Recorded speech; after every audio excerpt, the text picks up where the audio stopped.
ज्यांना हे समजून सांगितलं त्या साधकांना विचारलं तुम्हाला कळालं का? म्हटले काय जगत झालं नाही. ते म्हटले तुम्ही सांगितलेले शब्द कळाले पण अनुभवात आमच्या भिन्नता आहे. आमचा अनुभव काय आहे की जगत दिसतं आहे, म्हणून तुमचा जो वाद जरी शास्त्राने मान्य केलेला असेल, आमची श्रद्धा आहे शास्त्रावर, आणि तुम्ही सांगताय तुमच्यावर बी आमची श्रद्धा आहे की जगत झालं नाही, पण आम्हाला दिसतंय अशी काय वाट? तर तेव्हा त्याचं उत्तर काय केलेलं आहे शास्त्र सांगता. मग तुम्हाला आम्ही दुसरा वाद सांगतो. हे जे वाद आहेत सगळे वाद अजातवाद पटण्यासाठी आहे, स्वतंत्र नाही. आता कोणी म्हणेल की मग दुसरा वाद आहे, तर दुसरा वाद हा सुद्धा अजातवाद पटण्यासाठी. म्हणजे आता दुसरा वाद कोणता सुरू झाला? विवर्तवाद. विवर्तपदाचा अर्थ काय? आध्यस्त मिथ्या असा विवर्तपदाचा अर्थ. विवर्त आहे, आध्यस्त आहे, भ्रम, त्यालाच भ्रम असं म्हणतात. मग आध्यस्त वाद याचाच अर्थ आहे भ्रमाने प्रतीती येणे, याचं नाव काय? असा जो सिद्धांत मांडलेला. आणि मग त्याच्यातलं प्रसिद्ध उदाहरण आहे रज्जू सर्प. विवर्तवादात उदाहरण कोणतं येतं? रज्जू सर्प येतं. रज्जू या पदाचा अर्थ सगळ्यांना ज्ञात आहे, दोरी. आणि सर्प या पदाचा अर्थ ज्ञात आहे, त्याच्यावर भासमान, भासणं. सर्प जो वास्तव तिथं दोरीच आहे, पण त्या दोरीवर सर्पाची प्रतीती येते. म्हणजे दोरी ही नित्य आहे आणि त्या दोरीवरच अनित्य सर्पाची प्रतीती येते. एक पदार्थ नित्य म्हणजेच सत्य असावा लागतो आणि सत्य पदार्थावर आध्यस्त पदार्थ प्रतीती येते. आध्यस्त कधी स्वतंत्र येत नाही. जो नुसता सर्प रज्जू विरहित सर्प भासला असं होईल का? नाही. रज्जू शिवाय सर्प भासतच नाही. नुसता सर्प नाही भासणार, मग आधी रज्जू असली पाहिजे आणि रज्जूवर सर्प मिथ्या प्रतीती येतो. याचं नाव आहे विवर्तवाद. तो सर्प, मग सर्प म्हणजेच जगत. आता इथे सिद्धांत काय मूळचा? की ब्रह्म म्हणजे ब्रह्मचैतन्य म्हणजे रज्जू, त्याला अधिष्ठान म्हणतात, आणि सर्प याला जगत म्हणतात. हे रज्जू सर्पात रज्जू कोण झाला? अधिष्ठान म्हणजेच ब्रह्म, म्हणजेच तुमचा आत्मा, आणि त्याच्यावर भासणारा अध्यस्त पदार्थ म्हणजे जगत किंवा देहादी प्रपंच, हा सगळा अध्यस्थामध्ये येतो. आणि म्हणून सत्य पदार्थ जो आहे तो आहे ब्रह्म, आणि त्या ब्रह्मस्वरूपावर जगतरूपी मिथ्या पदार्थ भासतो. जगताचाच एक स्पेअर पार्ट म्हणजे हे शरीर आहेत. 84 लाख शरीरं ही जगताचेच अविभाज्य घटक आहेत. तर तेव्हा अशा प्रकाराने मिथ्या प्रतीती येते. तर त्याला दृष्टांतही तुमच्या समर्पक आहे की रज्जूवर सर्प प्रतीती येते. तर हा जो वाद आहे म्हणजे सिद्धांत आहे, त्याला काय म्हणतात? विवर्तवाद असे म्हणतात. सांगा विवर्तवाद काय झाला? विवर्तवाद मध्ये श्री गुरु असं सांगतात की अजातवाद विवर्तवाद तुम्ही नीट समजून घेतला तर तुम्हाला अजातवाद पडला. विवर्तवाद चांगला समजला तर अजातवाद समजेल, आपोआप समजेल, काय अडचण नाही. विवर्तवाद पण हा समजला तरी तुम्हाला प्रतीती जाईल असं म्हणता येत नाही. ती प्रतीती फक्त जे जे दृष्टी दिसे ते ते हरिरूप, पूजा ध्यान जप त्याची नाही, असं नाथ महाराजांचा अभंग येईल. हरिपाठामध्ये आपण म्हणतो जे जे दृष्टी दिसे ते ते हरिरूप. तर हरिस्वरूप हे आम्हाला हरिस्वरूप दिसतं का? आपल्याला माकड माकडच दिसतं, कुत्रं कुत्रंच दिसतं, गाढव गाढवच दिसतं, माणसं माणसंच दिसतात. आपल्याला ते हरी का दिसत नाही? तर ती नजर नाही आली. म्हणून परमार्थात एक नजर तयार झाली तर काम होतं. पण ही नजर येण्यासाठी पुष्कळ घासावं लागतं. कोणत्याही कार्यसिद्धीमध्ये हा प्रकार असतोच. तुम्हाला लगेच त्याच्यामध्ये सिद्धी प्राप्त होते असं काही नाही, तर त्याच्यात काही साधना झाली की मग कळतं. तसाच प्रकार आहे परमार्थामधले ही उच्च कोटी आहे. परमार्थातली ही उच्च कोटी आहे, साधारण देवदेव नाही. तर याच्यात स्वरूपाकडे प्रवास निघालेला हा मुमुक्षुच वेगळा आहे. आणि मग त्यावेळेला तो कशासाठी चाललेला आहे हे तरी कशासाठी चालला आहे, ज्या वेळेला तुम्ही ब्रह्मस्वरूपाला जाणता त्यावेळेला जन्ममृत्यूतून बाहेर पडता.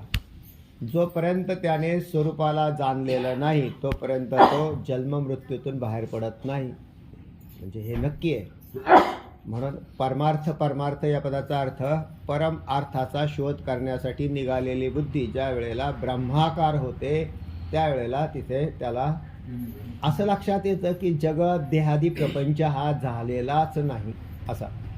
आणि यालाच म्हटलेलं आहे मग की जे जे दृष्टी दिसे ते ते हरिरूप असं जे नाथ महाराज म्हणतात, तर त्याला ती एक दृष्टी संतांना प्राप्त होते. संत कोण आहेत? तुमच्या आपल्यामधूनच तयार होतात. संत म्हणजे काय नवीन कुठला प्रॉडक्ट आणून इथे बसवलेला असा नाही, तर इथेच तो तयार झाला. इथे कसा तयार झाला? जे शास्त्रचिंतनाने तयार होते ही बुद्धी. त्यावेळेला त्या म्हणजे पूर्णतः लक्षात येऊन जातं की हा मी या जगतामध्ये जे शरीर धारण करून बसलेलो आहे तो शरीरधारी नाही, तर मी निराकार निर्गुण परमतत्व आहे. हे समजलं की तो पुन्हा शरीर घेत नाही असा नियम आहे. हे समजलं म्हणजे पटलं, रुचलं, बांधलं, अनुभवाला आलं की पुन्हा शरीर घेणार नाही तो. आणि मग शरीर कोण घेईल? तो अविद्येच्या संसर्गात राहणाऱ्या जीवाला अशा प्रकारची भ्रांती आहे की मी शरीर आहे आणि शरीर संबंधी माझे आहेत. ही काय आहे? म्हणजेच भ्रम आहे. मी शरीर आहे ही काय? भ्रांती आहे, भ्रम आहे. पण तुम्ही शरीर आहात का असा प्रश्न केला. तुम्ही शरीर आहात का? मी शरीर आहे का? तर नाही. मी शरीर आहे का? तर मी शरीर नाही, पण मी शरीर आहे असा मानतो, यालाच भ्रांती म्हटली. आणि त्याच्यामध्ये राहतो. मग हे साधारण सांगण्याने लक्षात येतं, म्हणजे समजलं की बाबा मी शरीर नाही असं महाराजांनी सांगितलं. परंतु हे पटण्यासाठी पुन्हा त्याच्यात अध्ययनाची गरज आहे किंवा सूक्ष्मता शोधण्याची आवश्यकता आहे. म्हणून हे एक प्रकारचं संशोधन आहे. आणि हे संशोधन 6 शास्त्रज्ञांनी केले. 6 शास्त्रज्ञ आले, यांनी हे संशोधन केले. कोणते 6 शास्त्रज्ञ? पहिला असत्ख्याती, दुसरा आत्मख्याती, तिसरा अन्यता ख्याती, चौथा अख्याती, 5वा सत्ख्याती आणि 6वा. हे 6 शास्त्रज्ञ आहेत. शास्त्रज्ञ खरे हे आहेत. आपण बाहेर लौकिकात म्हणतो शास्त्रज्ञ, पण ते मटेरियल जे आहे त्याच्यावरती संशोधन करतात. एखादा कोणी केमिस्टचा संशोधक असेल केमिकलमधला, तर तो केमिस्ट्रीचा संशोधक असेल तर केमिकल काही प्रयोग करून काहीतरी नाविन्य त्याच्यातून निर्माण करत असतो. याच्यात हे टाक, त्याच्यात ते टाक, त्याच्यात ते टाक, परीक्षा नळीमध्ये असं करून त्याचं ते संशोधन करतो आणि एखादा शोध लावतो. मग त्याला लोक म्हणतात हे शास्त्रज्ञ आहेत बरं का. त्यांनी ते शोध लावला. आता इथे असलेल्या पदार्थाचा शोध लावायचा आहे. ते शास्त्रज्ञ नसलेल्या पदार्थाचा शोध लावतात. नसलेल्या पदार्थाचा शोध जर लावला तर त्याची उत्पत्ती होते आणि ज्याची उत्पत्ती होते त्याचा नाश होतो. झालं का? म्हणजे त्या संशोधका एक दिवस हे जगत आहे ना मिक्सरमध्ये जाणार आहे. मिक्सर माहिती तुम्हाला? मिक्सरमध्ये फिरवून काय होतं त्याचा? म्हणजे कुट्टा करून टाकतात ना पार त्याला काय सगळं. जसा मिक्सरमध्ये तसं हे जगतसुद्धा पंचमहाभूतांचा हा भगवंत रूपी जो करता आहे या जगाचा, तो काय करतो? प्रलय करून टाकतो. आणि मग परत पुढच्या वेळेला जन्म घेतील लोक. म्हणजे माणसं कुठून आणली परत? सगळ्यांचा जर नाशच झाला, बीजच नाही राहिलं, तर मग कार्य कसं घडेल? बरोबर आहे का नाही? शंका येतात का नाही? असं काय? पण हे सारी बीज कुठं राहतात? तर अव्यक्तामध्ये राहतात. हे लोकांना माहीत नाही. म्हणून हे सगळी सृष्टी पुन्हा निर्माण होते. नाहीतरी सोपं सांगू का, ही सृष्टी तरी कोणत्या बीजापासून झाली? जर नाही झाली असं गृहीत धरलं तरी कोणत्या बीजापासून झाली? तर कोणीतरी कुठेतरी आधी मूळचं बीज शिल्लक आहे ना, म्हणूनच याचा नाश झाल्यानंतरही पुन्हा निर्माण होतं. असं म्हणायचं काही कारण नाही की नाश झाल्यावर मग कसं काय होईल. तर तो मुख्य बीज आहे. तर त्याच्या ठिकाणी तर त्याच्यापासून ती सृष्टी बनते.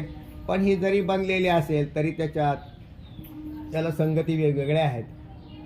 आता अध्यास सांगायचा म्हटला की त्या अध्यासामध्ये भ्रम आला आणि भ्रमामध्ये पदार्थ आला, त्या पदार्थाचं पुन्हा चिंतन आलं. ज्याला अध्यासवाद पटला त्याचं काम इथंच संपलं, तो अजातवादामध्ये जाईल.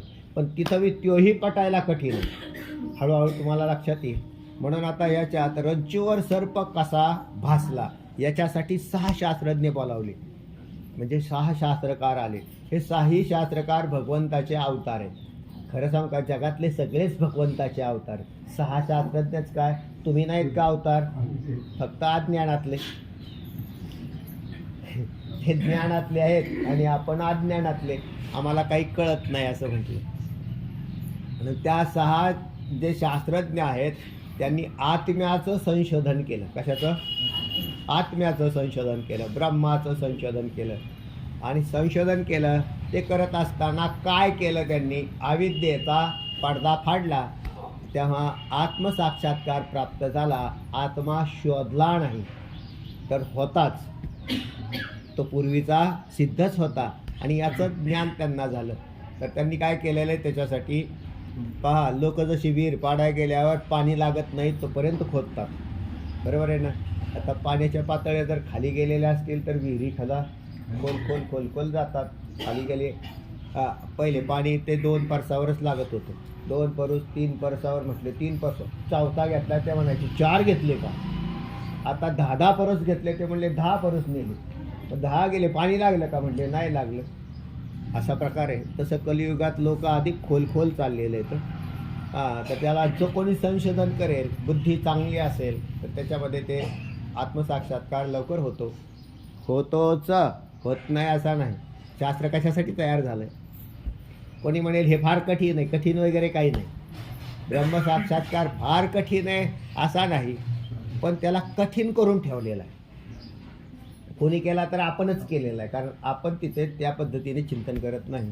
ऐका, तेव्हा विवर्तवाद कथन करतायत. मग हे विवर्तवादामध्ये एक अधिष्ठान आहे आणि दुसरा आध्यस्थ आहे. अधिष्ठान म्हणजेच ब्रह्मचैतन्य आणि आध्यस्थ म्हणजेच जगात, किंवा दृष्टांतात जगत म्हणजेच रज्जू किंवा आध्यस्थ, आणि इकडे आपला सर्प, आणि अधिष्ठान म्हणजे रज्जू आणि आध्यस्थ म्हणजे सर्प. उलट सुलट झालं तरी पाहून घेत जा.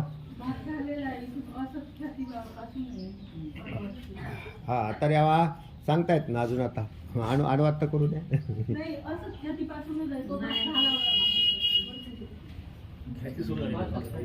ख्याती सुरू झाली नाही. हां चला, हां चल. तेव्हा आता पुढे त्या ख्यातीचा विचार करतायत, तर 6 ख्यात्या कोणत्या ते सांगितल्या. सांगा आता कुठपर्यंत आलं अनुवाद.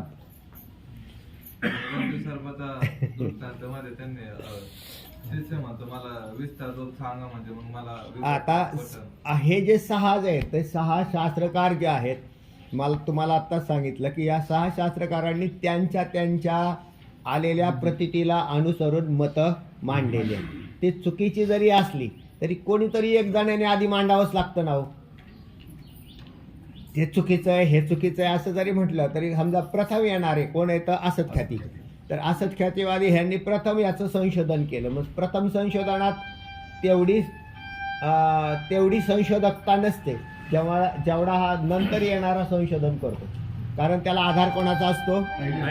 पहिल्याचा आधार मिळतो आणि त्या आधारावर तो नवीन संशोधन करतो. म्हणून पहिल्यांदा ज्यांनी संशोधन केलं त्यांचे सुद्धा आभार आहेतच. पण मग त्यांची मतं खंडित कशी झाली की तात्विक बैठकीमध्ये तत्वज्ञानाच्या पुढे चिंतन केल्यावर असं लक्षात आलं की या मतात हे मत खंडित होतं आहे, ते अनुभवाच्या दृष्टीनेही खंडित होतं. पहिलं मत आलेलं होतं माध्यमिक मताचा शून्यवादी. कोण आहे बरं हा? काय नाव आहे याचं? कात्यायनी पुत्र. तुम्ही यूट्यूबला पाहिले का? तुम्हाला टाकलेलं होतं ते. कोणी किती लोकांनी पाहिले बरं? पाहिलेलं पाठ किती लोकांनी केलं? तुम्हाला माझी इन्फॉर्मेशन माहिती काढून दिली होती त्यातली, ही तर नाही आहे ती शास्त्रातली, ती तुम्हाला त्याच्यात टाकली, पण तुम्ही तेही पाहणार नाही. पाहिले तर मला सांगा की 4 शास्त्रकार कोणते? ते झाले. आता हा, तर त्यांच्या शाखेला ते म्हटले माध्यमिक. पण माध्यमिक कोण आहे? ते असंग अहो आत्ता सांगितलं ना, कात्यायनी पुत्र. ते वैभाषिक शिकवायला पाहिजे. तुम्ही युट्यूब पाहिलं का? काढा ना, तिथं लिहिलेलं आहे ना, त्याच्यावर टाकलंय मी ते आत्ताच्या फाईलवर. सकाळी सुद्धा टाकले होते पुन्हा. ते म्हटले लोक विसरतीलच.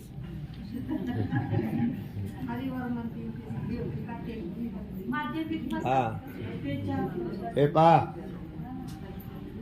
माध्यमिक जे आहेत ना, ते नागार्जुन सांगितले माध्यमिक मध्ये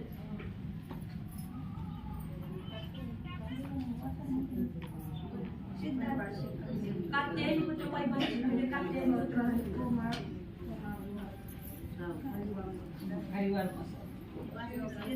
वाचत नाही, नुसते वाचतातच.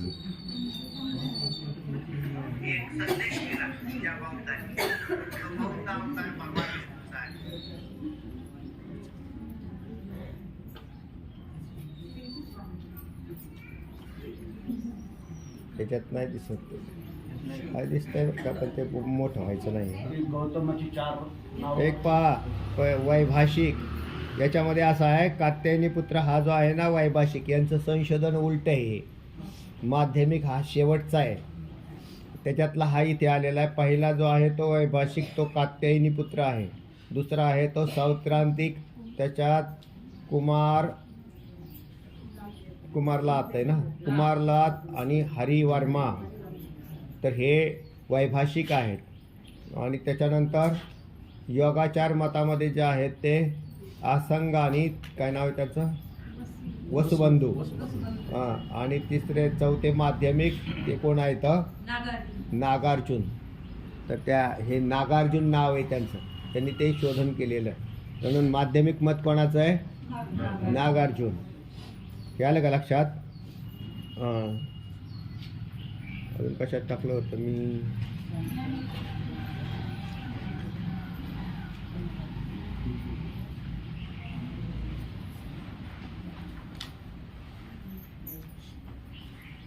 आहे ह्याच्यात आहे. त्या वैभाषिक यांचं सूत्र आहे सर्वमास्ती. सर्वमास्ती या पदात हे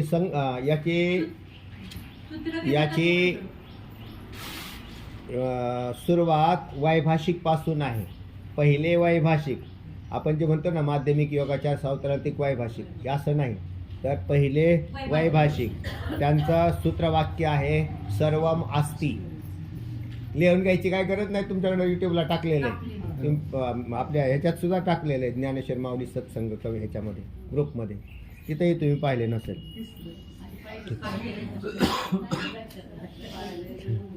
वैभाषिक त्याच्यात सर्वमास्ती हे त्यांचं सूत्र आहे. आणि त्याचा मुख्य तत्वाचा त्याचा अर्थ आहे की त्रिकाल अस्तित्व हे जगत आहे, असा अर्थ आहे. जगत ते मानतात म्हणजे आणि हे बुद्धांचे शिष्य नाहीत. अजून एक निर्वाळा की हे बुद्धांचे शिष्य नाहीत. तर बौद्ध विचारसरणी आधी झाली, परंतु त्यांनी त्या विचारसरणीचा अभ्यास केला आणि त्यावर आधारित हे काय केलेलं आहे, मतं मांडलेली तर त्यांची. तर हा एक भाग आहे. पण तिथं बोलताना तसं बोललं जातं की बौद्ध यांचे आहे, तरी त्यांचे ते शिष्य वगैरे नाहीत, तर त्यांच्या विचारसरणीचे आहेत. दुसरा भाग आहे, म्हणजे पहिले झाले का वैभाषिक, त्यांचं सूत्र मुख्य आहे सर्वमास्ती, सर्व आहे असं. आणि त्याचा अर्थ आहे त्रिकाल अस्तित्व ते मानतात जगाचं. दुसरे आले सौत्रांतिक, त्यांचं सूत्र आहे क्षणिकम सर्वम. हे सगळं ते म्हटले होते सर्वमास्ती, ते म्हणतात नाही क्षणिकम सर्वम. हे कसं आहे, क्षणिक आहे. म्हणून त्यांनी क्षणिकत्व मांडलं. कोणी? सौत्रांतिक. नंतर तिसरे आले योगाचार, त्यांचं सूत्र आहे विज्ञान मात्र एवं इदम. विज्ञान मात्र एवं इदम. हे सगळं जे दिसतंय ते बुद्धीमध्ये म्हणजे चित्तामध्ये जे आकार धारण होतात त्याच्यामुळं. म्हणून चिन्मात्रम त्यांनी काय केलं, चित्तमात्रम. हे कसं आहे, चित्त मात्रम आहे. हा प्रपंच चित्त मात्र आहे. म्हणजे नंतर आले माध्यमिक, ते म्हणतात चित्त मात्र सुद्धा नाही तर शून्यम. म्हणून त्याचं आलंय सर्व धर्मा निस्वभाव हा असं सूत्र आहे. कोणाचं? माध्यमिकांचं सूत्र आहे. सर्व धर्मा निस्वभाव हा. सर्व धर्मा या पदाचा अर्थ धर्म नाही तिकडे जायचं. सर्व धर्मा या पदाचा अर्थ आहे प्रत्येक पदार्थाच्या ठिकाणी असणारा त्याचा स्वाभाविक धर्म हा निस्वभाव आहे, म्हणजे शून्य आहे. कोणत्याही पदार्थात स्वतःचा धर्म अस्तित्वात नाही. चला, तर अशा प्रकारचे 4 सूत्र ज्यांचे अर्थ येतं हे, तर याच्यावरती हे जर कळाले तर तुम्हाला काय कळेल, म्हणजे एकापेक्षा एक वरचढ मत येत गेलं त्यांच्या दृष्टीने, त्यांनी संशोधन करून. पण कुठे जाऊन पोचले? शून्यावर. पहिला सत्ख्यातीवादीच होता तो, म्हणजे वैभाषिक हा सत्ख्याती आहे तशी पाहिली तर. ते म्हणतात त्रिकाल अस्तित्व आहे.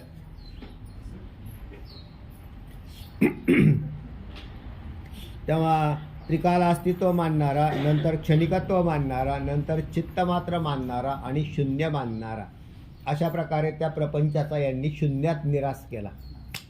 लक्षात? पहिला आहे म्हटले, नंतर क्षणिक म्हटले, नंतर चित्त मात्र म्हटले आणि नंतर शून्य म्हटले. कळालं का? हे यांनी अशा प्रकाराने केलेलं आहे. तर हे सुंदर मत आलेले आहेत. कशाच्या दृष्टीने सुंदर दिसत आहे? विचार करायला गेलं तर बरोबर आहे. कारण असा कोणीतरी एक विचार करणारा माणूस पाहिजे ना, नुसता ब्रह्मही म्हणणारा नाही आम्हाला पाहिजे. तर तुम्हाला खनन खुंटा न्यायाने, खनन खुंटा न्याय माहिती आहे ना? खनन खुंटा न्याय माहिती आहे का? नवीन येणाऱ्यांना माहीत नाही, जुन्यांना माहिती आहे. तर जात्यावर खुंटा बसवायचा असतो. जात्यावर खुंटा बसवायचा असतो. त्यावेळेला पहिल्या महिलांकडे असे गोटे होते आणि त्याच्यात ते जात आहे ना, त्याच्यात कापड टाकायचं. महिला तुम्ही कमी आणि त्याच्यात असा खुंटा धरायचा आणि वरून असा हाणायचा. तर त्याला असा हाणायचा आणि परत असा हलवायचा आणि परत हाणायचा. हां, नसलं कुणाला माहिती तर जातं घेऊन या, मी तुम्हाला बसवून देईन. असा हाणायचा. मग त्याच्यात असं हाणून त्याला काय केला, 2-3 ठोके टाकून 4 ठोके टाकून पॅक केला आणि मग दळण काढायची ती महिला, है ना? याला काय म्हणतात? खनन खुंटा न्याय. त्याच पद्धतीने इथे सुद्धा हा विषय जो आहे तुमच्या डोक्यात जर हा एकदम पक्का बसला तर पुढे तुम्हाला अडचण नाही. कारण आधीच जर कच्चा बसला हा विषय, जर इथे जर नाही कळाले तर पुढे मग कुठे कळतील? म्हणून एकमेकाला विचारत जा. ज्याला कळालेला आहे त्यांनी त्याला विचारायचा, नाहीच कळाला कोणाला तर मला विचारायचं. तर तेव्हा हे सगळे जे शास्त्रकार आहेत यांनी आपल्या बुद्धीला कसं केलंय, खनन खुंटा न्यायाने ब्रह्मस्वरूपापर्यंत घेऊन गेले. म्हणून सगळ्या शास्त्रकारांची मतं त्यावेळेला आपण विचारात घेतो.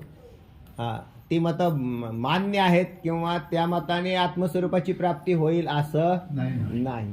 पण आत्मस्वरूपापर्यंत जायचं असेल तर याही मतांचा विचार करावा लागतोच आणि तो केलेला आहे शास्त्राने. चला, पहिली असत ख्याती येते. काय आहे ते ऐका आता. असत ख्याती सांगा, कोण सांगतंय?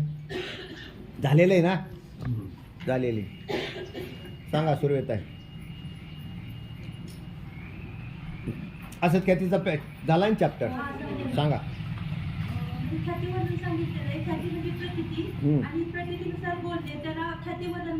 आता तुम्हाला शून्यवाद हा तरी कळाला का?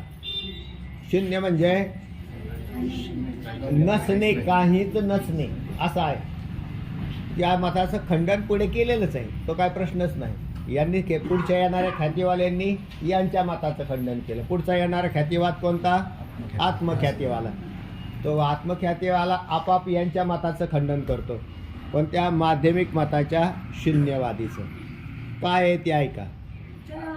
पहिल्यांदा आधी असत ख्याती काय आहे ते ऐका. हा, कल्पना करूया की 5 पुरुष रस्त्याने चाललेले आणि मंद अंधकारामध्ये त्यांना म्हणजे रज्जू पडलेले आहे आणि त्या रज्जूच्या ठिकाणी त्यांना म्हणजे सर्पाचा भ्रम झालेला आहे. नंतर त्याच्यावर प्रकाश टाकला असता त्यांना असं दिसून आलं की तिथं म्हणजे सर्प दिसून रज्जूच आहे असं त्यांना म्हणजे ज्ञान झालं. लक्षात येतंय ना? एका ठिकाणी काय नाही, हा काय नाही, रज्जू नसून सर्प आहे. बरोबर आहे.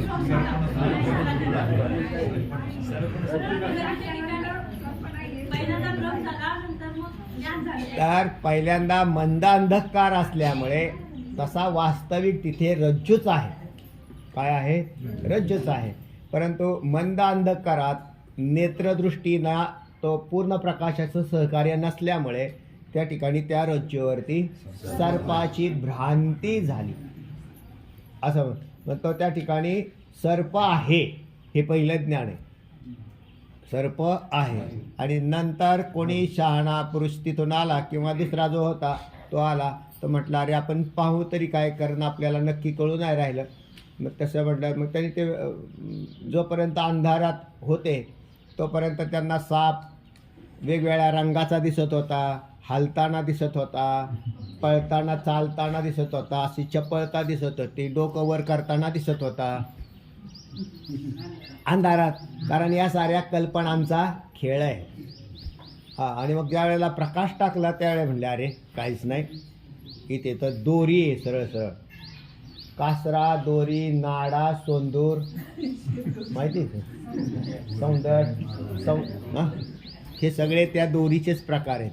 आता तुमचे हे पहिले जुने गेले, आता साधारण चराट बी आहे ना. किती शब्द येतो याला. मराठी भाषा समृद्ध आहे, फक्त आपल्याला माहीत नाही. हा. दाव म्हणून दोरी हा सामान्य शब्द आहे. ते दोरीच्या तुकड्यावर काय दिसतोय? हा सर्पाची प्रतीती येते. आता सर्प, दोरी जर नसती तर सर्पच दिसला नसता. म्हणजे दोरीला अस्तित्व मान्य करावं लागतं, म्हणून त्याला शून्य म्हणता येत. हे शून्यवाद्याचं खंडन आहे. काहीच नसेल तर साप तरी कसा दिसेल? म्हणून असंच ख्यातिवादी म्हणतो की साप नाही तसा रज्जू सुद्धा नाही, तर मग दिसायलाच नाही पाहिजे. पण दिसतंय, जगत दिसतं का नाही? म्हणून काय जगत शून्य आहे ही गोष्ट खरी, पण जगत जे शून्य प्रतीती येते ते कशावर येते? ते अधिष्ठान तर तुला सत्य मानावं लागेल, असं त्याचं खंडन आलंय. पुढे पहिल्यांदा त्याची ख्याती ऐका. नंतर ते पाच जण म्हणजे एका ठिकाणी बसले आणि विचार करायला लागले की आपल्याला म्हणजे रोजच्या ठिकाणी सर्प फासला कसा. तर त्या 5 जणांची नाव पुढील प्रमाणे सांगितलेले.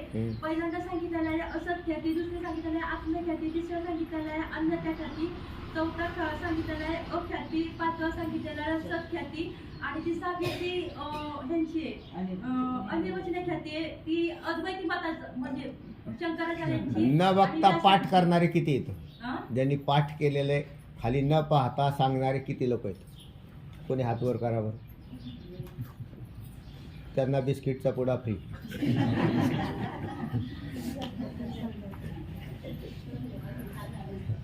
सांगा पाटील. ग्रंथ कुठे आहे तुमचा? तुम्हाला देऊन टाकला का? तुम्ही नवीन का नाही आणलं? कोण सांगताय असा बिनचूक सांगणारे? हां.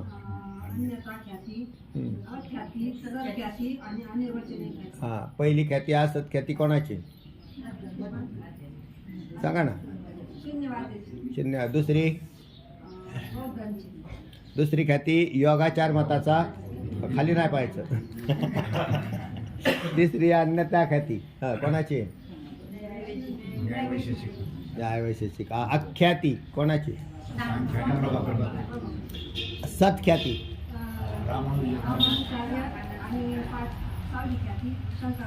शंकराचार्यांची. तर ह्या सगळ्या पुढच्या वेळेला येताना सगळ्यांनी अभ्यास करून या. आणि 6ची 6 ख्यात्या कोणाच्या आहेत? कारण हे याच्यावरती तुमचं पुढचं ज्ञान अवलंबून राहील. तुम्हाला पहिलंच जर कळालं नाही तर पुढचं काय कळणार आहे मग? बरं, हे न कळण्याला अडचण काय? काहीच नाही, पाठ करणे एवढीच अडचण आहे. हे 6 ख्याती आहेत. आणि त्या 6 ख्यातीवाद्यांचे 6 नावं बी आलेली आहेत त्यांची. आता त्यांचे विचार आपण करणार आहे हळूहळू. तर सांगा आता असत ख्यातीचा विचार. पहिले सांगितलेले असत ख्याती सांगितलेली. असत ख्याती ही माध्यमिक मताचा जो शून्यवादी आहे तर त्याची ही असत ख्याती आहे. आणि त्याचं सूत्र आहे सर्व धर्मांनी स्वभाव आणि त्याचं सूत्र सांगितलेलं आहे. सर्व धर्मा आणि त्याचं ते निस्वभाववान, सर्व धर्मा निस्वभाववान म्हणजेच शून्य. याचा अर्थच काय होतो? शून्य. सर्व धर्मास म्हणजे सगळे पदार्थ कोणत्याही स्वभावाचे नाहीत, म्हणजेच ते शून्य आहेत. आणि कोणते सर्व धर्म म्हणजे सगळेच पदार्थातले धर्म शून्य आहेत. म्हणजे अधिष्ठानाच्या ठिकाणी सुद्धा शून्यत्वच आहे आणि अध्यस्थाच्या ठिकाणी सुद्धा शून्यत्वच आहे. पुढे सांगितले की सर्व जगात सर्प काय किंवा इतर दुसरा कोणताही पदार्थ काय, तर तो असं तो इतर दुसरा कोणता? इतर दुसरा या पदाचा अर्थ इतर दुसरा कोणता? जगातले कोणते पदार्थ? जगात नाही, तिथे दोनच पदार्थ आहेत. एक सर्प आहे आणि एक रज्जू आहे. म्हणून सर्प जगात काय म्हटलं? सर्व जगात सर्प किंवा दुसरा कोणताही पदार्थ. सर्पाच्या ठिकाणी दुसरा पदार्थ कोणता आहे? तो सुद्धा शून्य आहे. पटलं का? हा म्हणजे पटलं तर त्याच्यानंतर त्याच्यावरती लगेच सही शिक्का होईल. किंवा पटलं आम्हाला जगात काहीच अस्तित्वात नाही, तर तुम्हाला अभ्यास सुद्धा करण्याची आवश्यकता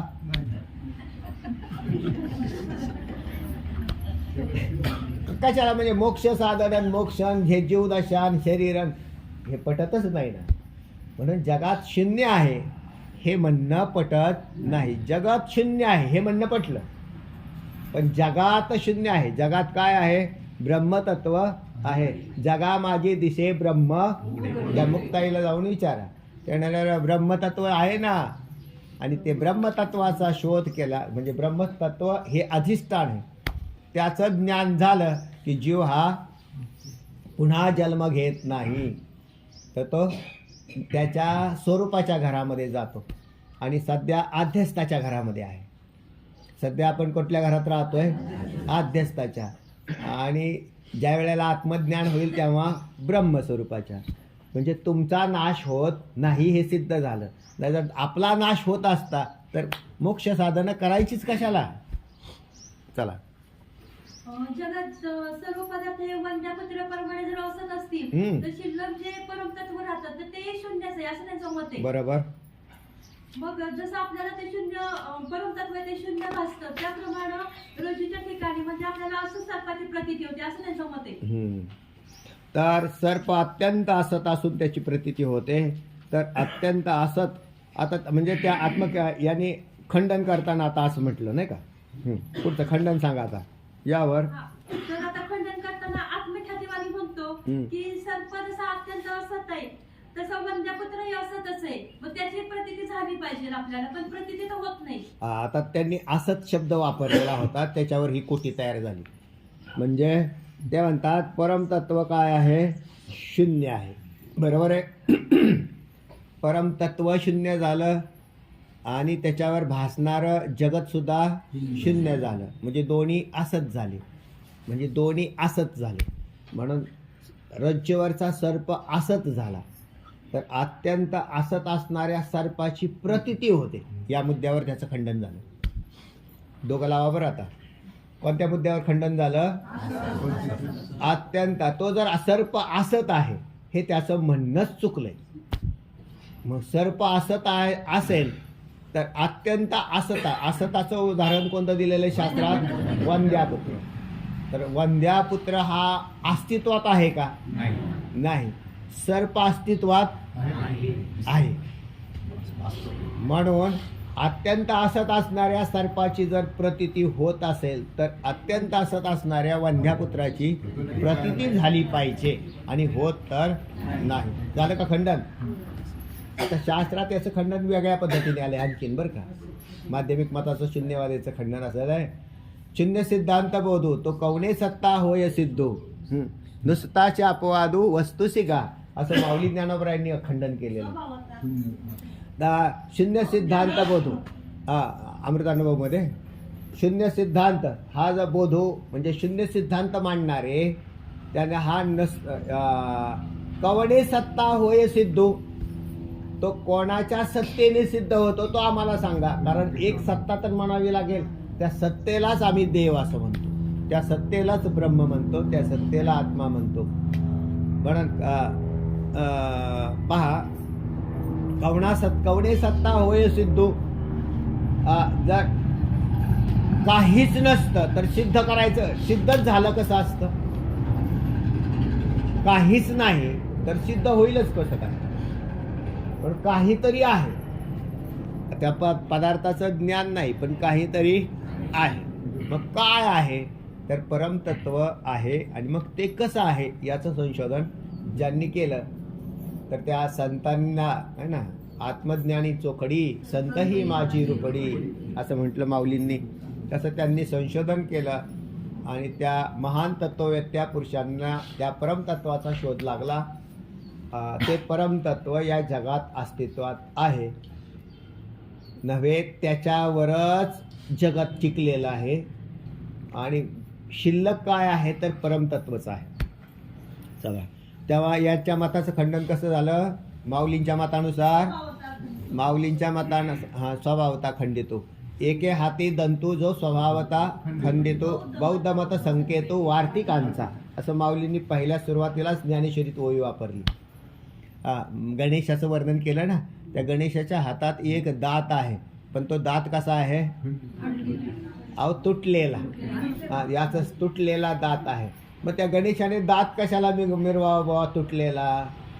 तर त्याचा अर्थ असा आहे, त्या 6 शास्त्रकारांची 6 षड हाताचा गणेश दाखवला तिथं. म्हणजे 6 शास्त्रकारांचा. ज्ञानेश्वरी वाचली ना, गणपतीचं वर्णन येतं त्यावेळेला गणपती किती हाताचा आहे? 6 हाताचा. ते 6 हात काय आहे? मोदकाला काय म्हटलेलं आहे? अहो व्यास महर्षींच्या वेदांत तो मोदक, वेदांताला मोदक म्हटलेलं. महामिरतो मिरवीत असे. तर तेव्हा त्या दंताच्या द्वारे त्यांनी म्हणजे फार चातुर्याने दाखवले. पहा वस्तूवरून शास्त्रकार कोणते आहेत यांचं ही का भाग दाखवलेला. चला, तर तेव्हा हे मत खंडित आहे, पण आपल्याला अभ्यास करायला चांगला आहे. नेहमी आपलं मत चांगलं हे दुसऱ्याची खंडित झाल्याशिवाय सिद्धच होणार नाही. नुसतंच आमचं चांगलं असं सांगण्याला काय महत्त्व आहे? तेव्हा ते तत्त्वज्ञानाच्या याच्यावर टिकलं पाहिजे ना, कसोटीवर. तत्त्वज्ञानाच्या कसोटीवर टिकलं पाहिजे. ते कोणाचं का मत असं आम्ही ग्राह्य धरलं असतं. पण तत्त्वज्ञानात कोणतं मत सिद्ध झालं आहे? तर वेदांत शास्त्राने केलेलं. ऐका, तेव्हा ह्या मताचं खंडन झालं. मग कोण आला? आत्मख्याती आला. सांगा. आत्मख्याती हा योगाच्या मताचा विज्ञानवादी बौद्ध आहे. आणि त्याचं सूत्र आहे, हे आता तुम्हाला कळालं ना कोणता बौद्ध आहे? योगाचार मत. त्याचं नाव काय आहे? आत्ता सांगितलं होतं. योगात नाव काय आहे?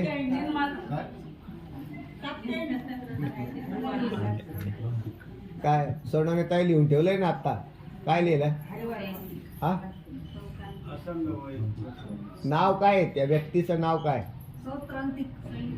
हे व्यक्तीचं नाव नाही.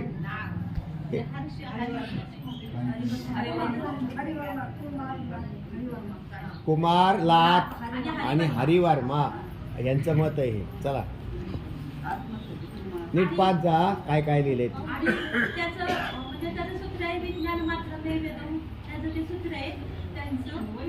विज्ञान मात्र एवं इदम. विज्ञान मात्र एवं इदम हे सगळं जे आहे ते विज्ञान मात्र म्हणजे चित्तामध्ये त्याचा आकार धारण होतात. तर त्यांनी मांडलं, हे वास्तव मांडलेलं नाही. जसं वैभाषिकांनी सर्वम अस्ति असं म्हटलं. नंतर येणारे त्या सौत्रांतिक त्यांनी काय केलं? सर्वम क्षणिकम असं केलं. आणि नंतर यांनी येणाऱ्यांनी विज्ञान मात्र एवं इदम असं केलं. हा, तर हे याचा अभ्यास करा. चला काय म्हणतात? आत्मख्यातीमध्ये काय म्हणतात की जितके पदार्थ आपल्याला म्हणजे प्रतीत होतात ना, तर त्या सर्व पदार्थांची आकार बुद्धी धारण करत असते. हा, आणि बुद्धी ही क्षणिक विज्ञानापासून तीच आत्मा आहे असं त्यांचं मत आहे. हा, तर ते क्षणिक बुद्धीचे आहे. आता त्याने क्षणिक म्हणजे बुद्धीवरती आणलं, म्हणजे बाहेरचे पदार्थ बुद्धीमधून आणले. हा, तर ते बाहेर पदार्थ नाहीत म्हणतो तो. म्हणजे ते सगळे पदार्थ कुठं आहेत? बुद्धीत आहे म्हणतो. ठीक आहे, बुद्धीत आहे. तर त्यांच्या मताचं खंडन पुढचा येणारे करणारच आहेत, आपल्याला करायची गरज नाही. तर आधी त्यांचं मत ऐकलं की बुद्धी ही क्षणिक विज्ञान रूप असून तीच आत्मा आहे. आत्मा कोण आहे? बुद्धी आत्मा आहे. माध्यमिक मतांनी शून्य केलं होतं आणि यांनी बुद्धीला आत्मा बनवलं. चला वाचा पुढे, वाचा सर. असख्याती व आत्मख्याती ही दोन्ही मते वेदाला अप्रमाण मानणाऱ्या बुद्धाच्या शिष्यांपैकी माध्यमिक व योगाचार्य यांची आहेत. हा, तर असे जे बाकीचे बी मंडळ आहेत ते काय करत नाहीत, वेदाला प्रामाण्य मानत नाहीत. म्हणजे ह्यांनी वेदाकडे पाहिलं नाही, हे त्यांच्या मनाने निर्माण केलेली मतं आहेत. आणि विचारसरणी पाठीमागून येणाऱ्या बौद्धांची होती, त्याच्यावरती विचार केलेला आहे त्यांनी. आता हे वेदाला अप्रमाण मानत ना, वेदाला प्रामाण्य मानत नाही म्हणून त्यांना नास्तिक शास्त्रकारामध्ये टाकलेलं आहे. आस्तिक आणि नास्तिक शास्त्रकारांचे 2 गट आहेत. आता तुम्हाला लक्षात घ्या, झाला का विषय पूर्वी. आता आस्तिक कोणाला म्हणतात असं म्हटलं, आस्तिक कोणाला म्हणतात, तर जे वेदाला प्रामाण्य मानतात त्यांना आस्तिक असं म्हणतात. तुम्ही देव नाही मानला तरी चालेल, तुम्ही देवाला नाही मानलं तरी चालेल, आम्ही तुम्हाला आस्तिक म्हणू, पण तुम्हाला प्रमाण काय मानलं पाहिजे? वेद प्रामाण्य मानलं पाहिजे. कारण वेद हे कोणत्याही पुरुषाने केलेले नाही. जसे आता ऋषीमुनींनी वेद नाही केले, अजून पाठीमागे येणाऱ्या तप्यांनी जप्यांनी कोणीही वेद नाही, कोणत्याही पुरुषाने वेद निर्माण केलेला नाही. मग वेदाचं प्रागट्य कसं आहे, तर ईश्वराच्या श्वासातून प्रगट आहे. जशी ही सृष्टी बनते ना, हिचंही प्रागट्य ईश्वरापासून आहे, तसं वेदाचंही प्रागट्य कोणापासून आहे? मूळच्या वेदांचाही नाश होत नाही, हे बी लक्षात ठेवा. वेदाचा कधी नाश होत नाही, ते ईश्वरापासून जे मूळचं आहे तेच प्रगट होतं. म्हणून वेदाला प्रामाण्य मानतात त्यांना आस्तिक असं म्हणतात. देव नाही मानला तरी चालतो, कारण देव सिद्धच होणार आहे. देव हा सिद्ध होतोच. आणि देव या पदाचा अर्थ देव नसून ब्रह्म, तर तुम्हाला नंतर कळालं. आणि ते ब्रह्म कसं आहे? निर्गुण निराकार हे जे परमतत्व त्याला ब्रह्म म्हणतात, आणि तेच मी आहे असं कळाल्याने जीव मुक्त होतो. चला पुढे काय म्हणतायत. यावर तिसरा अन्यथा ख्यातीवादी मी तुम्हाला 6 सांगत होतो. तर 6 जे नास्तिक शास्त्रकार म्हटलेले आहेत त्याच्यात माध्यमिक, योगाचार, साौत्रांतिक, वैभाषिक, जैन, दिगंबर हे सुद्धा वेदाला प्रामाण्य मानत नाहीत, म्हणून त्यांनाही नास्तिकामध्ये टाकलंय.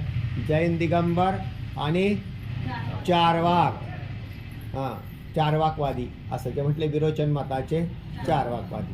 तर हे सगळे 6 शास्त्रकार नास्तिक आहेत, म्हणजे वेदाला प्रामाण्य मानत नाही. आम्ही त्यांचे विचारात घेतलेले आहेत, हे बी लक्षात, म्हणून तर आलं नाही इथं, ख्यातीत आलं. आता दुसरे 6 आस्तिक शास्त्रकार, त्यांच्यामध्ये सांख्य, वैशेषिक, सांख्य, वैशेषिक, न्याय, योग, पूर्वमीमांसा आणि उत्तरमीमांसा हे 6 शास्त्रकार काय आहेत? आस्तिक शास्त्रकार. सांख्यशास्त्र कपिल मुनी, वैशेषिक कणाद मुनी, न्याय गौतम मुनी, आणि चौथे योग पतंजली, पूर्वमीमांसा जेमिनी आणि उत्तरमीमांसा व्यास महर्षी.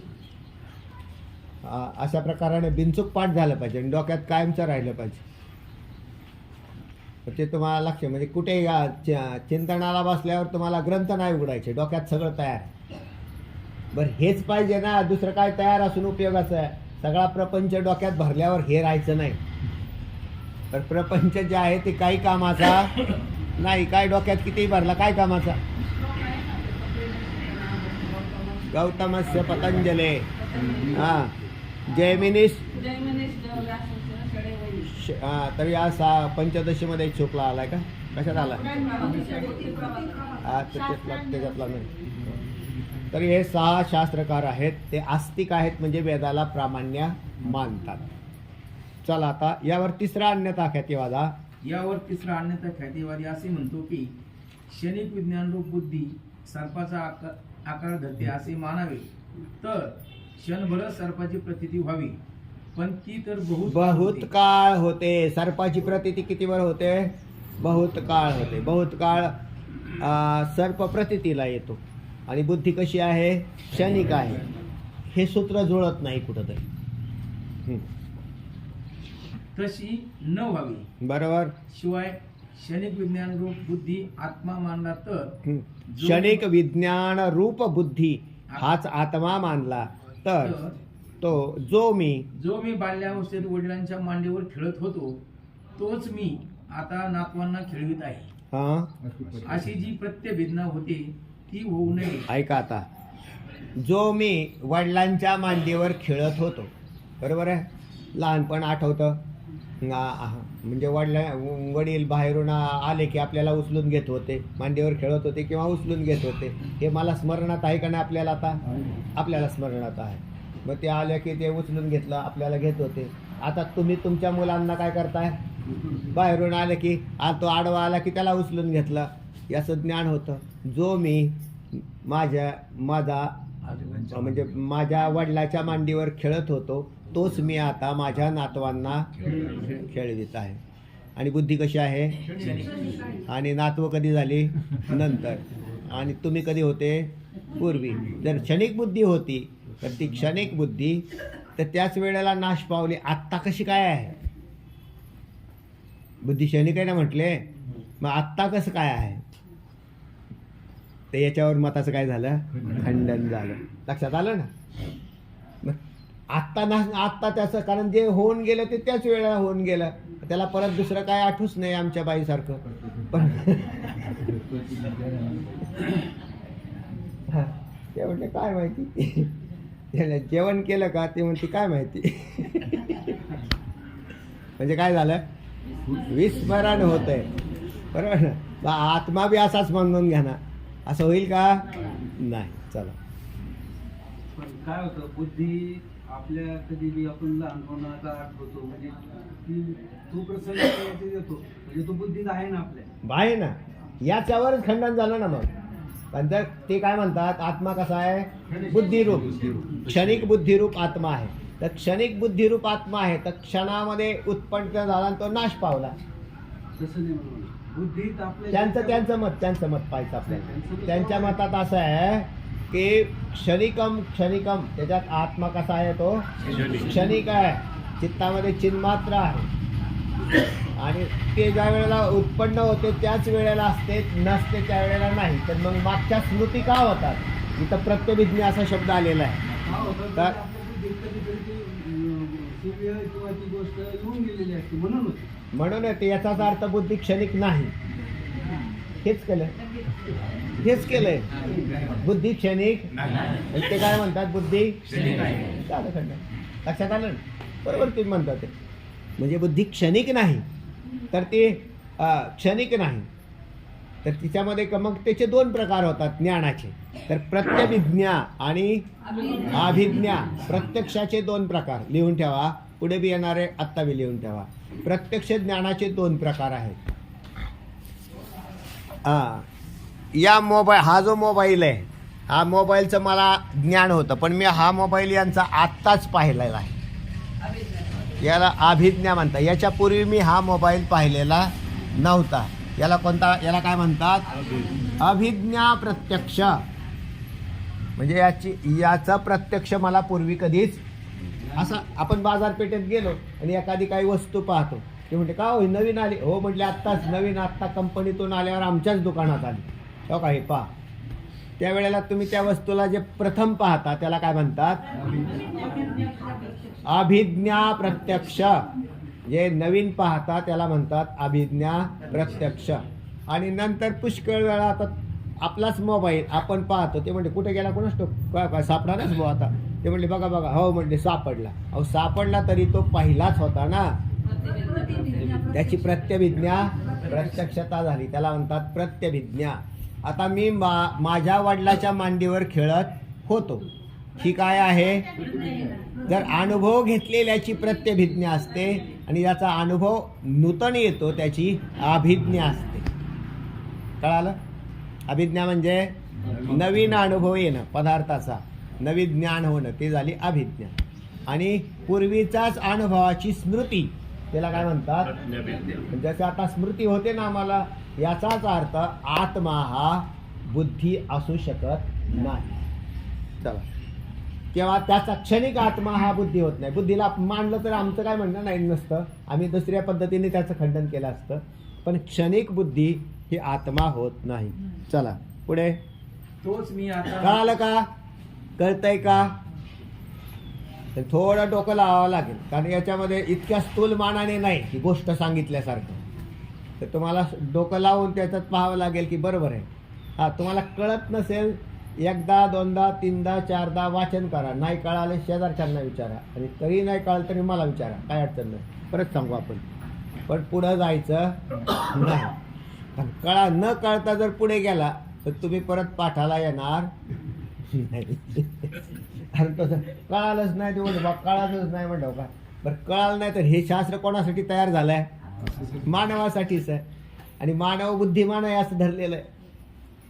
हां, बुद्धिमान मनुष्येषु, मनुष्य हा बुद्धिमान आहे. माणसाला कळत नाही म्हणल्यावर काय जनावराला कळल का हो? हां, म्हणून हे शास्त्र सगळ्यांना कळालं पाहिजे. आणि अभ्यास केला बिगर अभ्यासाचं कळणार नाही. प्रत्येक वेळेला पहा, म्हणून पाठ जे झालेले आहेत ना ते पुन्हा दोनदा ऐका तीनदा ऐका. असं जर ऐकलं तर तुम्हाला त्याच्यात आपला फायदा आहे ना, बेनिफिट आहे.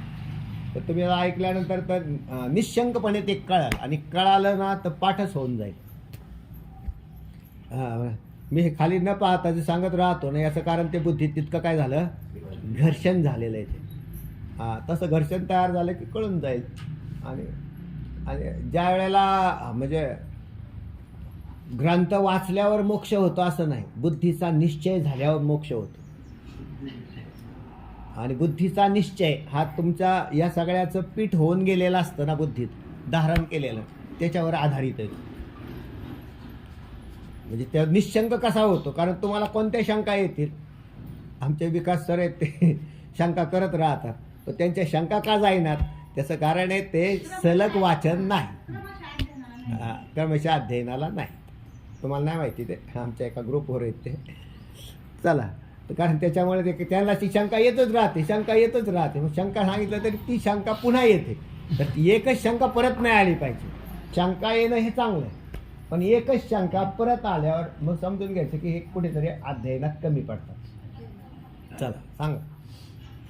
तोच मी आता नातवांना खेळवीत आहे, अशी जी प्रत्यभिज्ञा होते ती होऊ नये. बरोबर. कारण वडिलांच्या तुम्हाला लक्षात आले ना, प्रत्यभिज्ञा. प्रत्यभिज्ञा कशाची आहे? पूर्वीचं जे स्मरण होत आहे त्याला प्रत्यभिज्ञा. हा, जे काय सांगा? स्मृती. ते स्मृतीमध्ये संस्कार असतात. हां, म्हणजे संस्कार आणि प्रत्यक्षता याला प्रत्यभिज्ञा म्हणतात. चला, प्रत्यभिज्ञा, अभिज्ञा इथे प्रत्यक्षता असते आणि मागं स्मृती असते प्रत्यभिज्ञेत. चला, अशी जी प्रत्यभिज्ञा होते ती होऊ नये. कारण वडिलांच्या मांडीवर खेळणारा आत्मा तर द्वितीय क्षणी नष्ट झाला. बरोबर. असे असता बहुत कालाने नवीन उत्पन्न झालेल्या म्हणजे वडिलांच्या मांडीवर खेळणारा आत्मा, खेळणारा असा जो बुद्धिरूप आत्मा, तो बुद्धी त्यावेळेला बुद्धीने धारण केलताना मी मांडीवर खेळत आहे, हां, तो आत्मा पुढच्या क्षणामध्ये नाश झाला, त्याच्यानंतर राहिलाच नाही. आणि आज कितीतरी वर्षानंतर मी ज्या वेळेला आजोबा झालो त्यावेळेला नातवांना खेळवतो, मी सुद्धा असाच खेळत होतो बरं का, असा म्हणतो. तर त्याला जी प्रत्यभिज्ञा होते, कशाची? बुद्धिरूप प्रत्यभिज्ञा, ती व्हायला नाही पाहिजे, पण होते तर खरं. म्हणून विज्ञानवाद्याचं मत चुकलेलं आहे. चला, वडिलांच्या मांडीवर खेळणारा आत्मा तर द्वितीय क्षणी नष्ट झाला. असे असता बहुत कालाने नवीन उत्पन्न झालेल्या आत्म्यास तोच मी अशी प्रत्यभिज्ञा कशी होईल? नवीन उत्पन्न झालेला आत्मा म्हणजे बुद्धिरूप आत्मा, त्याला प्रत्यभिज्ञा कशी होईल? तर होणार. हे सगळे तात्विक मुद्दे आहेत बरं का. ज्याला वकील व्हायचं असेल ना त्यांनी आधी या ग्रंथाचं अध्ययन करावं. हां, म्हणजे त्याची बुद्धी अजून शार्प होईल. आणि नवीन मुलांनी बी अध्ययन केलं ना तर ते अधिक बुद्धिमान होतील. कारण हे सगळं बुद्धीला धार लावण्याचं शस्त्र आहे. अधिक बुद्धिमान व्हायचं असेल नुसत्या अशा दुसऱ्या मालिका पाहून हे बुद्धिमान नाही होणार. तर त्याला अशी ज्याच्यात त्या बुद्धीची कुशलता वापरलेली. तर पहिला आत्मा तर गेला, बुद्धिरूप गेला क्षणिक. नंतर आत्ता जो आहे तो नवीन. मग याला पूर्वीची प्रत्यभिज्ञा कशी होईल? तर होणार नाही. याच्यावरती याचं खंडन झालं. पुढे म्हणून आत्मख्यातिमतही असंगत आहे. बिलकुल. आता 3 नंबरची ख्याती सांगितली. म्हणून आत्मख्यातिमत ही असंगत आहे. हे त्याचं काय झालं? खंडन झालं. ते मत योग्य नाही. खंडन झालं या पदाचा अर्थ मत योग्य नाही. कशाविषयी? आत्मविषयक. तिसरा आला अन्यथा ख्याती. चला, अन्यथा ख्यातीवाद्यात प्राच्य नैयिक आणि नव्य नैयिक यांचे 2 भाग आहेत. याच्यामध्ये 2 भाग आहेत. अन्यथा ख्याती कोणाची आहे? गौतमांची. गौतमांची. अन्यथा ख्याती कोणाची आहे? गौतमांची. मग त्याच्यामध्ये कनादांची नाही, गौतमांची. लिहिलं ना तिथं. पक्षपात गौतम. न्याय वैशेषिक. न्याय याच्यात गौतम आणि वैशेषिक म्हणजे कनाद. या दोघांची जोडी आहे म्हणून त्यांना न्याय वैशेषिक म्हणतात. कनाद मुनी आणि गौतम मुनी. अक्षपात गौतम म्हटलेलं त्यांचं नाव. अक्षपात गौतम न्यायशास्त्रकार. अहो, कनादांना अक्षपात म्हटलं, गौतमांना नाही म्हटलं. गौतमांना गौतमांचं मी वाचल्याचं वाटते. बघा बरं मोबाईल मध्ये आहे. कनाद आहेत, कनाद. अक्षपाद मुनी. त्यांच्या पायाला अक्ष. त्यांनी ते दुसऱ्याचं मत मानत नव्हते तर त्यांना तर व्यास महर्षींनी पायाला डोळे फोडले होते त्यांच्या. म्हणजे पायातून डोळे हवे. हे डोळेच बंद करून टाकले.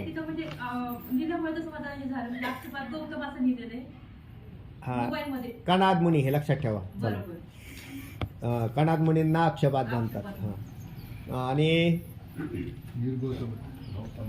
कुठे तर त्यांचे 2 आहेत, जुने आणि नवे. प्राच्य पदाचा अर्थ आहे जुने. प्राच्य पदाचा अर्थ काय? जुने. म्हणजे पहिल्यांदा ज्यांनी मत मांडलं त्यांना प्राच्य म्हणतात. आणि त्यांच्याच मतावरती त्यांचंच मत मानणारे परंतु सुधारणावादी, तर त्यांचं नाव आहे नव्य. म्हणजे नवीन. नवीन न्यायिक म्हणतात, नव्य न्यायिक म्हणतात. हे त्यांना म्हणतात. लक्षात आलं? आता त्यांचा अन्यथा ख्याती पहिल्यांदा कोणी मांडलेली आहे? प्राच्यांना. तर त्यांचं मत काय ऐका. अन्यथा ख्यातीवादात प्राच्य नैयिक आणि नव्य नैयिक असे टिपा लिहिलेले आहेत पहा. 3 नंबर टीप आहे प्राच्य पदाची. काय वाचा वाचा. गौतम न्याय सूत्रकार अनुयायी यास प्राच्य म्हणतात. गौतम न्याय सूत्रकार अनुयायी यास प्राच्य म्हणतात. आणि 4 नंबर आहे मैथिला नगरी न्यायशास्त्रावर नवीन ग्रंथ लिहिणारा चिंतामणी याच्या 10 मुलांच्या 10 टीका चिंतामणी ग्रंथावर आहेत. त्यास नव्य न्यायिक म्हणतात. पहा किती लोक त्याच्यात किती अध्ययन केली लोकांनी. पहा आपल्या समोर तर सहज आलेलं हे ज्ञान. पण पूर्वीच्या मंडळींनी इतकं चिंतन केलं, आपण तिकडे पाहत सुद्धा नाही. तुम्ही कमीत कमी अभ्यासाला तरी आले. बाकीचे लोक तर कुठे कशात तपास नाही कशाचं काय. त्यांनी आपली जीवन उघडले त्याच्यामध्ये. कशात? या शास्त्र चिंतनात. आपल्यासमोर सहज तयार मिळालेले खायला. याचं अध्ययन केलं पाहिजे. तर चिंतामणी म्हणून कोणी? मैथिला नगरीत न्यायशास्त्रावर नवीन ग्रंथ लिहिणारा चिंतामणी यांनी लिहिला. आणि त्याच्या 10 मुलांनी परत त्याच्याच चिंतामणी या ग्रंथावर काय केल्या? टीका केल्या. ते नव्य न्यायिक आहेत. चला, असे 2 भेद असून ते थोड्या भेदाने अन्यथा ख्यातीच मानतात. थोड्या भेदाने अन्यथा ख्यातीच मानणार आहेत. म्हणून फक्त त्यांची नावं बदलली. जुनं मत असेल तर प्राच्य आणि त्याच्यावर नवीन आलं तर नव्य. चल, त्यातील प्राच्य न्यायिकांचे मत असे की, आता ऐका प्राच्यांचं मत काय आहे. त्यातील प्राच्य न्यायिकांचे मत असे की वारुळादी ठिकाणी असणाऱ्या सप्तसर्पाचे ज्ञान नेत्रदूषणामुळे आपल्या समोर असलेल्या रज्जूच्या ठिकाणी होते. मूळ दृष्टांत तोच सगळीकडे येणार आहे. कोणता? रज्जू सर्प. आता वारुळ आदी सर्प कुठं राहतो? वारुळात. कुठं आला? रज्जूच्या ठिकाणी. असं कोण म्हणतं? जे अन्यथा ख्यातीवादी म्हणतात त्यांना प्राच्य नैयायिक असं म्हणतात. म्हणजे वारुळस्थ सर्पाची प्रतीती रज्जूवरील सर्पाच्या ठिकाणी येते असं ज्यांनी मत मांडलेलं आहे. चुकीचं आहे का बरोबर आहे हे नंतर पाहायचं. पण त्यांनी पहिल्यांचं खंडन केलं विज्ञानवाद्याचं आणि म्हणले आमचं मत आहे का आता, तर ते म्हणले वास्तविक सर्प सत्य आहे. सर्प कसा आहे? सत्य आहे. म्हणले कुठून आला? म्हणले वारुळातून. वारुळ कुठं आहे? म्हणले डोंगरावर. आणि सर्प कुठं दिसला? माधवनगरच्या मंदिरात. लाईट सगळ्या बंद केल्या नानांनी आणि तिथं दोरी पडलेली होती. ती म्हणले होत्या तिथं साप पडलेला आहे. लगेच देशमुख मावशी घाबरल्या. तिकडून त्याच जातात ना ते का ते म्हणले नाना लाईट लावा. म्हटले काय झालं? म्हटले सर्प आहे.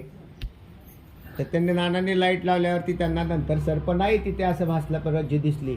परंतु या नैयायिक तिथं उभा होता. त्यांच्या शेजारी एक नय. ते म्हणला अहो सर्प होता पण वारुळात गेला. म्हणजे इथं तर वारुळ कुठंच नाही. वारुळातून आला आणि वारुळात गेला, कारण तो सत्य सर्प आहे असं त्यांनी एक मत मांडलं. पटलं का? पटलं नसलं तरी ऐका चला. म्हणजे सर्प कुठं आहे? वारुळात. आणि प्रतिती कुठे येते? आणि भित्त्या आधी म्हणजे भिंती आधी कितीतरी प्रतिबंध असताना असं कसं होईल? आम्ही काही हेडपाट आहेत का? कुठं सर्प आहे म्हणतो? वारुळात. वारुळ आहे डोंगरावर. तिथला सर्प इथं कशाला तर फडायला येईल आणि लगेच गेला बी आणि लगेच आला बी. याचाच अर्थ हे मत काय होईल? खंडित होणार आहे. पण ऐका, वारुळाच्या ठिकाणी असणाऱ्या सत्य सर्पाचे ज्ञान नेत्रदोषामुळे आपल्या समोर असलेल्या रज्जूच्या ठिकाणी होते. आणि कशामुळे होते? नेत्रदोषामुळे. नेत्रदोषाने ज्ञान वाढतं का कमी होतं? आणि याचं तर ज्ञान वाढलेलं दिसतं. चला, फक्त फार मजेशीर मत आहेत बरं का. याचं जर चिंतन केलं ना फार मजेशीर आहे. वाचा. फक्त सत्य ज्ञानाचे स्थान निराळे होते. सत्य ज्ञानाचे स्थान निराळे होते. सत्य कुठं आहे? वारुळात. आणि मिथ्या, पण त्याला ते मिथ्या म्हणत नाही, ते सत्य ज्ञानाचे स्थान निराळं होतं असं म्हणतात. फक्त सत्य ज्ञानाचे स्थान निराळे होते. सत्य सर्पाच्या ज्ञानाचे स्थान वारुळ असून नेत्रदोषाने रज्जू हे त्या सर्प ज्ञानाचे स्थान होते. हे त्या सत्य सर्प ज्ञानाचे स्थान होते. हीच अन्यथा ख्याती. अन्यथा ख्यातीचा विचार संपला. आता याच्यातला आलेला दोष कळेल काय आहे तो. चला, यावर दुसऱ्या कोणत्या शास्त्रकारांनी दोष नाही दिला, त्यांच्याच घरच्यांनी दिला. त्यांचे घरचे कोण? नव्य नाही. काय म्हणतात ऐका.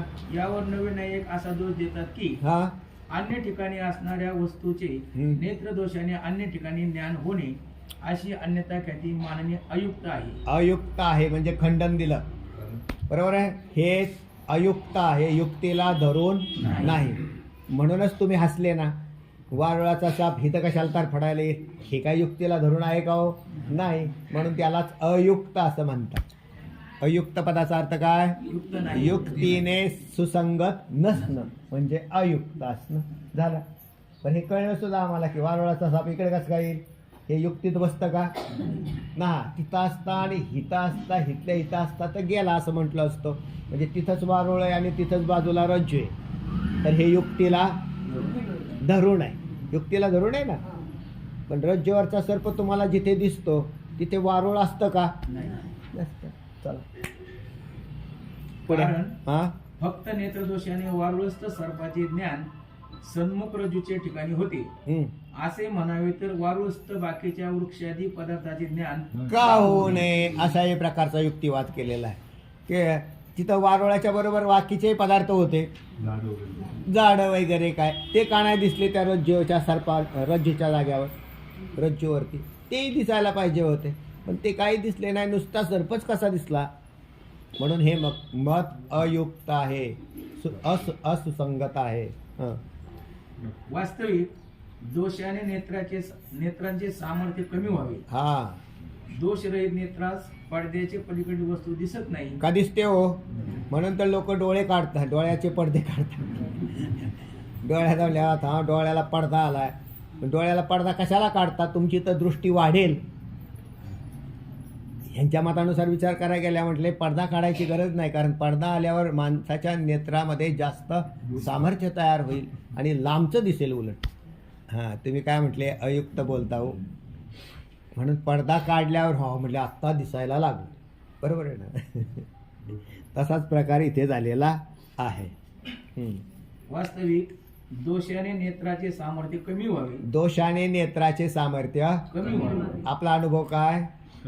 कमीच होते. दोष झाला कमीच होते.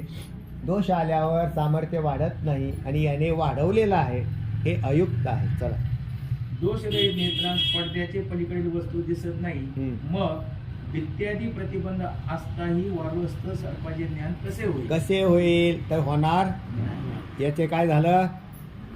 खंडन झालं. चला, ही निर्दोष नेत्राची स्थिती आणि प्राच्य न्यायिक तर नेत्रात दोष मानून इत्यादी प्रतिबंध असताही वारुस्थ सर्पाचे ज्ञान सन्मुख रज्जूच्या ठिकाणी मानतात.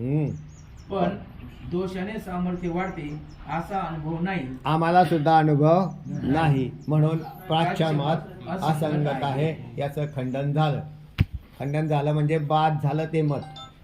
तात्विक मुद्द्यावर बाद झालं. कोर्टामध्ये वादविवाद ऐकले का कधी कुणी जाऊन? कोर्टात वादी आणि प्रतिवादी याचे दोघांच्यात भांडण चाललेलं असतं. अगदी समांतर भांडण तुम्हाला इथे ऐकायला मिळेल. की एकाने मत मांडायचं, दुसऱ्याने त्याच्यावरती खंडन करायचं. पण खंडन करायचं म्हणजे मला नाही आवडत असं नाही.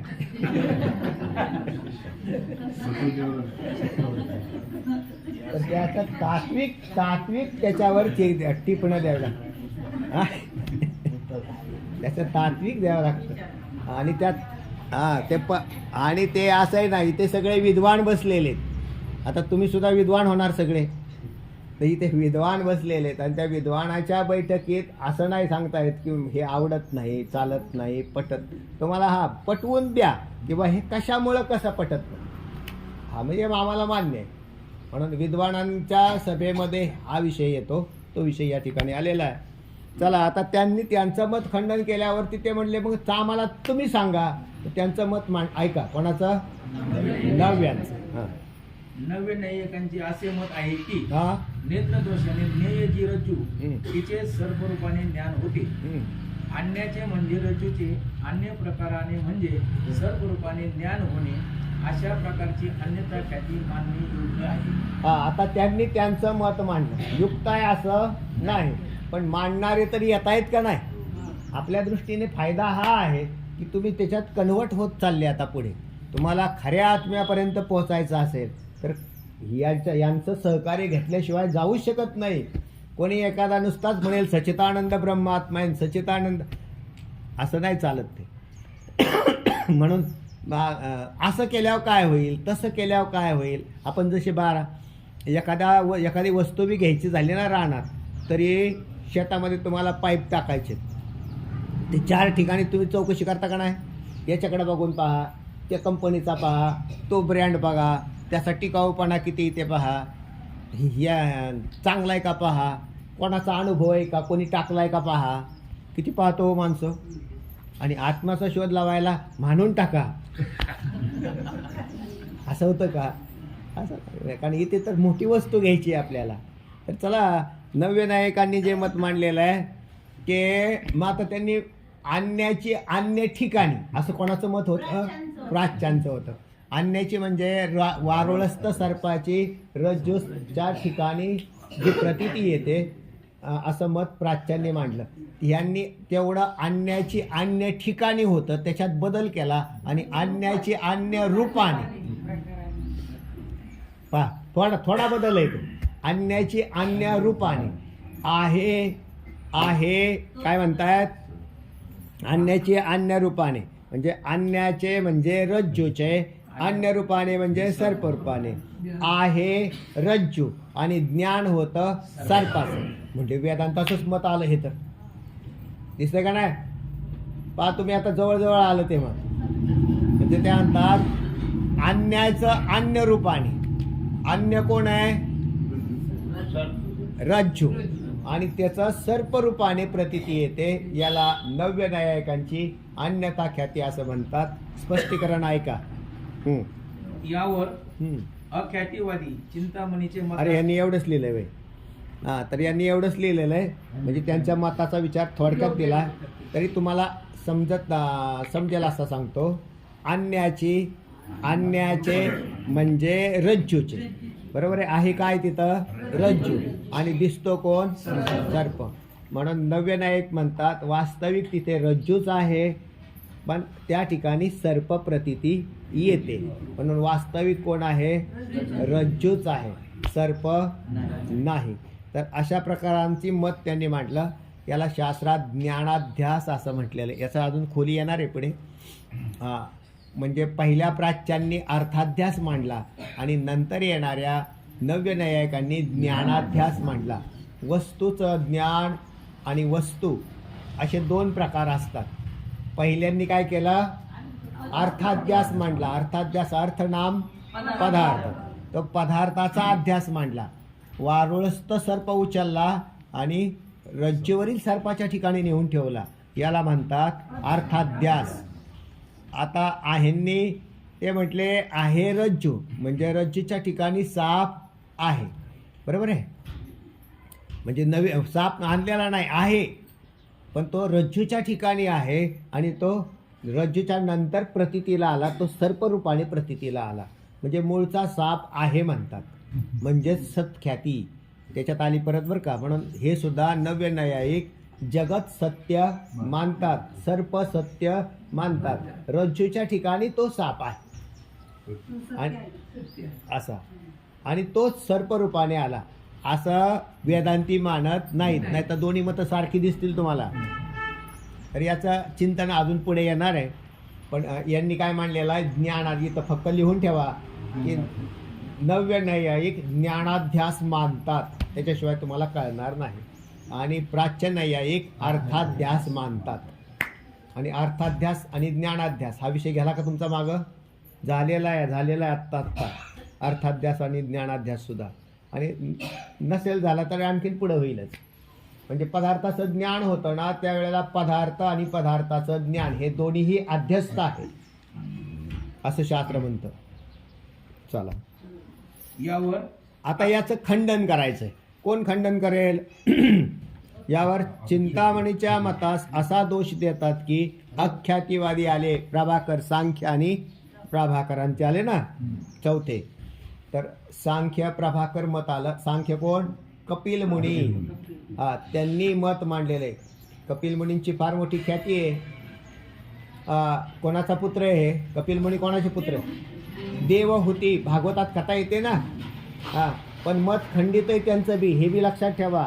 नाहीतर कपिल मुनींची कथा आली म्हणजे त्यांचं मत खरं आहे असं नाही. भगवंताचे अवतार आहेत ते बी, पण त्यांचंही मत खंडन केलं.